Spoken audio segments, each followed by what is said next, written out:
తిరుమల లడ్డూ ప్రసాదంలో కల్తీ జరిగిందని సర్వేపల్లి నియోజకవర్గ జనసేన సమన్వయకర్త బొబ్బేపల్లి సురేష్ నాయుడు అన్నారు. కల్తీ ప్రసాదం తయారు చేసి కోట్లు దోచుకున్నారని మండిపడ్డారు. సిట్ రిపోర్టుపై కూడా వైసీపీ నేతలు తప్పుడు ప్రచారం చేస్తున్నారని బొబ్బేపల్లి సురేష్ నాయుడు మండిపడ్డారు.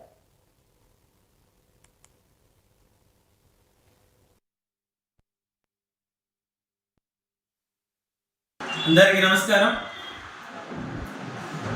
ఈ రాష్ట్రంలో ఓడిపోయిన బాధలో ఉన్నారో, ఇంకా మళ్ళీ వైసీపీ రాదు అనేటువంటి ఆలోచనతో ఉన్నారో అర్థం కాదు. కానీ వైసీపీ పార్టీ ఒక కల్తీ పార్టీ, జగన్ రెడ్డి ఒక కల్తీ రెడ్డి. ఇది వాస్తవం. కావాలంటే వెనక్కి తిరిగి చూసుకోమనండి. ఇటీవల 3 రోజుల నుంచి స్వామివారి మహాప్రసాదమైనటువంటి తిరుమల శ్రీవారి మహాప్రసాదమైనటువంటి లడ్డులో కల్తీ జరిగింది. ఇది వాస్తవం. కాబట్టి వాస్తవం ఉంటేనే మా అధినేత పవన్ కళ్యాణ్ గారు మాట్లాడతారు. దానిపైన దేనికైనా సిద్ధంగా ఉంటాడు. ఇది వాస్తవం.